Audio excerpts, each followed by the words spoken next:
Finally, the World Test Championship is upon us.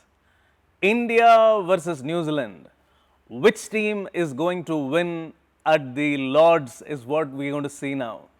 We will look into the planetary comparisons between the captains, the coaches, and the teams and declare as to which is the team which has got the best chance to win this inaugural Test Championship.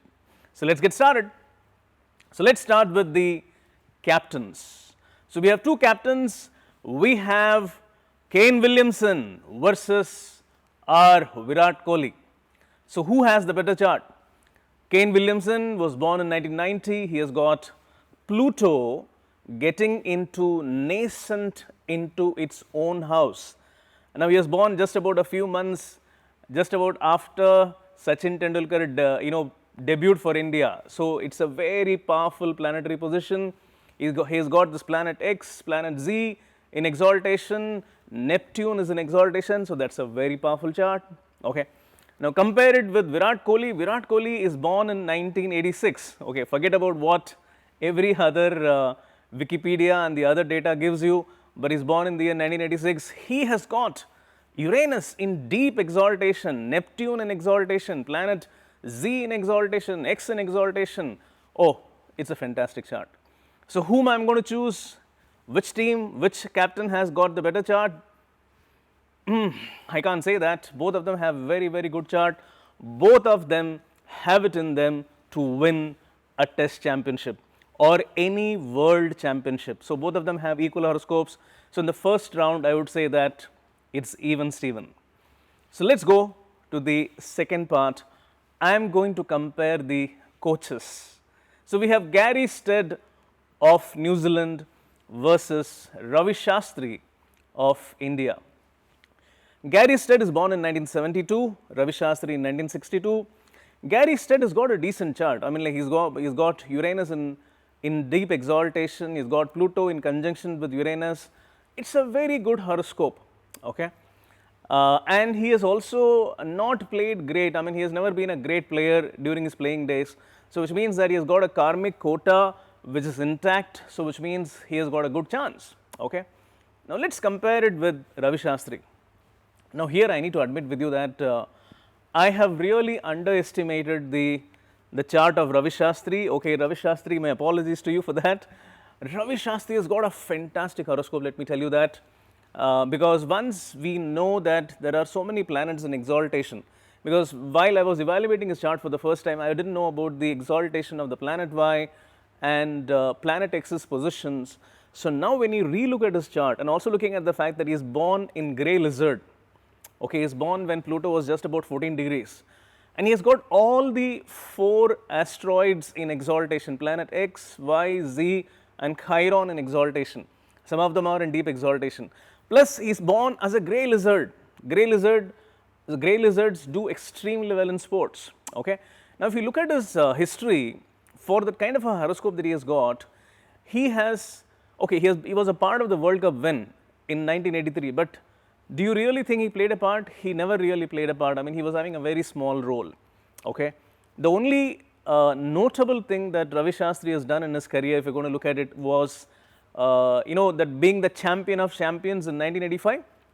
So, probably that was the biggest highlight of his career, and he hasn't done anything really significant as a coach so far. Okay, one thing that he has definitely done, something which is outstanding, is like going and winning in Australia, a test series in Australia. Okay. So, that was really fantastic.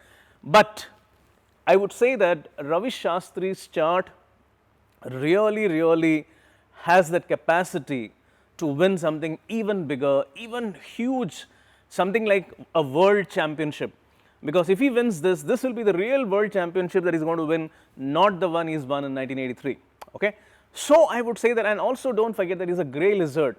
Okay, so, he has a chart which is as powerful as a Kapil Dev. So, Kapil Dev has won as a captain and Ravi Shastri can win as a coach. So, if you compare Gary Stead and Ravi Shastri, I would say that Ravi Shastri is like leaps and bounds ahead. So, yes, so in that case I would say that in the second round of analysis, Ravi Shastri comes out to be a clear winner. So now let's look at the final one, the players. Okay. Now, when you're talking about the players, we need to remember one thing. See, this, whatever you're going to see, this World Test Championship, it's not a one-off match. It is a one-off match, but understand that this mace, this cup that is going to be given to them, is the culmination of all those battles that these two test teams have been doing for the last few years. It's about giving them a prize for those 3, 4, 5 years of hard work. In fact, if you look at both the teams, probably some of them would have been around. I mean, like Ross Taylor, for example, would have been there for many years, for New Zealand. Or, you can have a, Cheteshwar Pujara, who has been there for many years playing that, performing that role. So, this is not a one-off match, but this is the culmination. This is the stage where your entire achievement in test arena is going to be, paying off. So, what it means is that only those, and also understand that this is a world championship.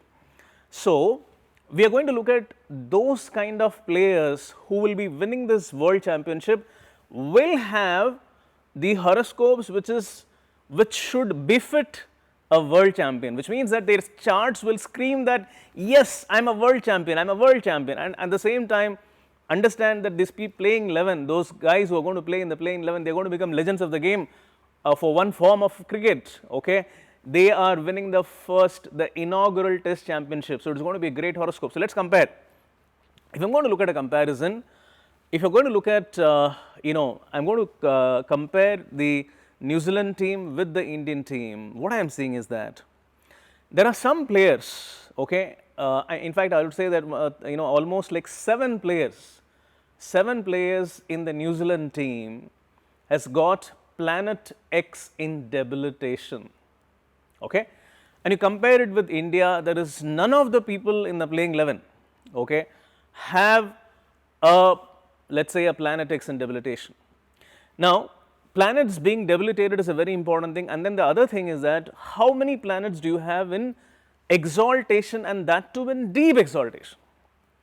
So, if you look at the players, I mean, if you look at, so if you look at the New Zealand team, I would say only maybe a Colin de Grandhomme or a Kane Williamson, have some planets which are in deep exaltation. Maybe Ross Taylor has a Saturn, okay, but if you look at and even Kyle Jamieson, I can say for some extent. So, not all the players are having planets in deep exaltation, okay. And if you look at, compare it with the Indian team, you have an Ashwin who has like Uranus in 25 degrees, which is in deep exaltation. At the same time, Neptune is also in deep exaltation at 10 degrees. You have a Virat Kohli who has Uranus in, the captain, if you look at it, he has like in 26 degrees and Neptune in 11 degrees. So, planets in deep exaltation. You look at a Shami, he has got planet 0 coming into 0. You have a Rishabh Pant, he has got like Planet X in deep exaltation. So, there are like so many people. And very importantly, okay, I was talking about this, the legends of the game, you are like becoming a legends of the game. I want to talk about these 4 gentlemen, okay.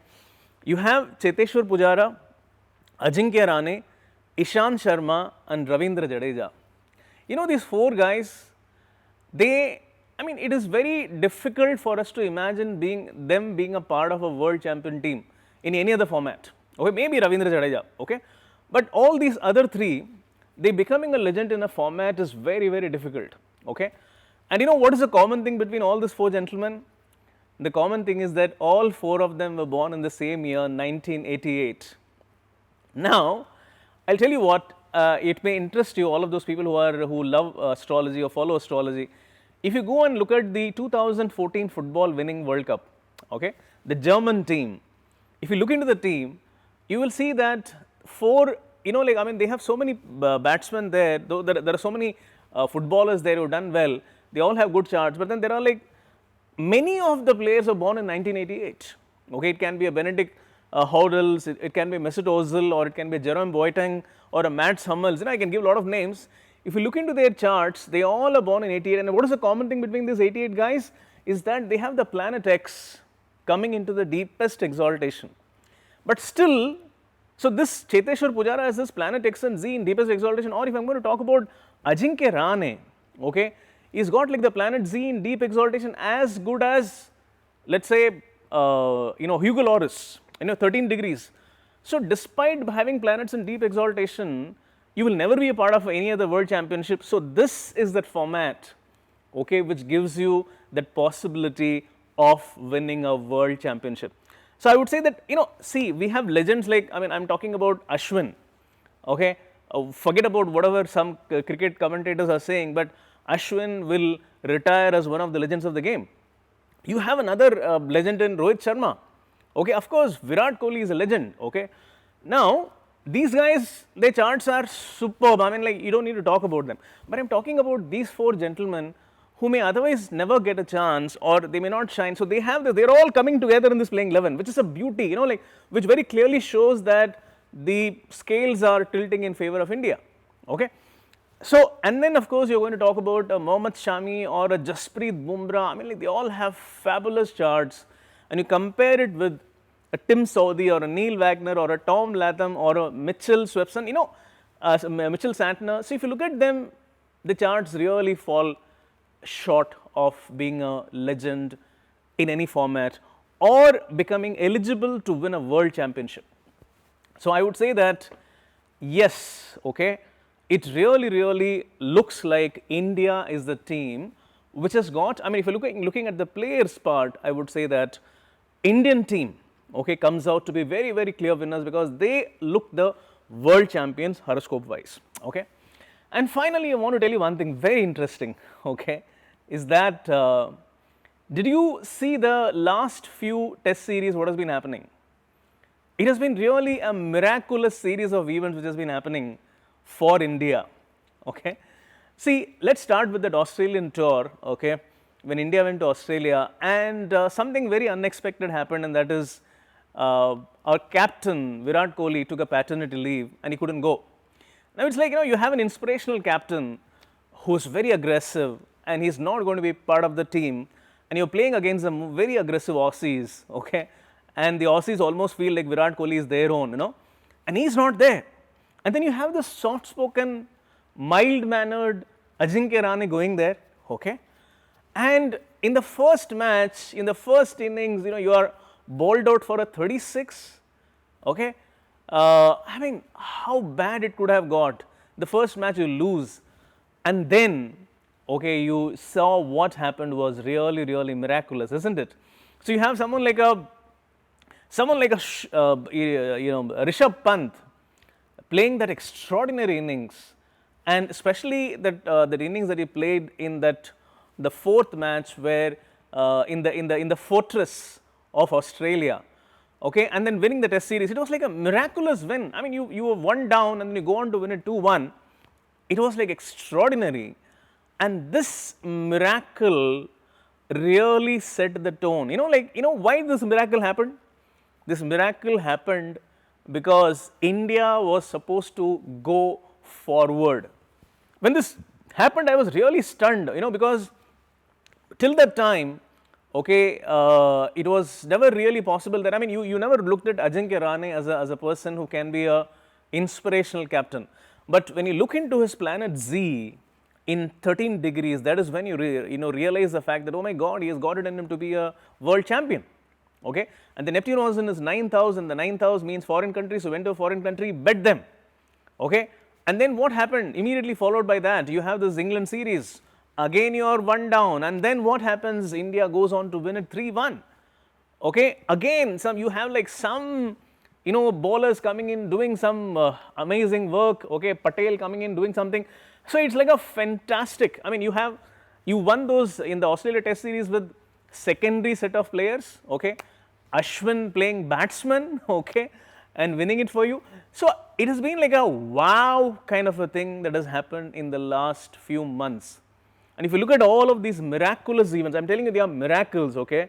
You know why all of these miracles happened? Why these test match miracles? Why these test matches have been so interesting? You know why? It's very simple. The reason was that India was supposed to play the finals. Okay, and when you look into the final, then you look at this set of players who are playing there, you can see that yes, these are those gentlemen who are destined to win the World Test Championship. Okay, and finally, I'll tell you one thing. Looking at this entire flow, uh, there are batsmen who are superb. Okay, but I'll tell you what, I would say that this entire Test series, I mean, this Test match which is going to be played between India and New Zealand, I would say that it's going to be the Indian bowlers, okay, who are going to make a huge difference. Okay, the Indian bowling strength is extraordinary compared to the New Zealand team. The New Zealand has got only one guy who's got a extraordinary chart, that is Kyle Jamieson. Okay, but compared to that, you have a Ashwin. I mean, I wouldn't be surprised if Ashwin goes on to win the the man of the match. Okay, or it can be a Mohammad Shami and Ravindra Jadeja. I mean, like, it's going to be like Ishant Sharma going to go play. All of these guys will play their own role, but one of the bowlers, okay, is going to really do well. And all the bowlers put together, they will do very well. And one of the bowlers will do extraordinary performance, and it's going to be the bowlers who are going to win it for India. So it's very simple. If you look at the three parameters, two parameters are completely in favor of India. So I would say that the inaugural Test Championship will be won by India. Okay, and if that is not going to happen, then it's going to be a draw. Okay, but India is not going to lose this match, that I'm sure. And in fact, the India's chances to win is extraordinarily high, and Indian captain Virat Kohli has got the best chance to lift the inaugural Test Championship.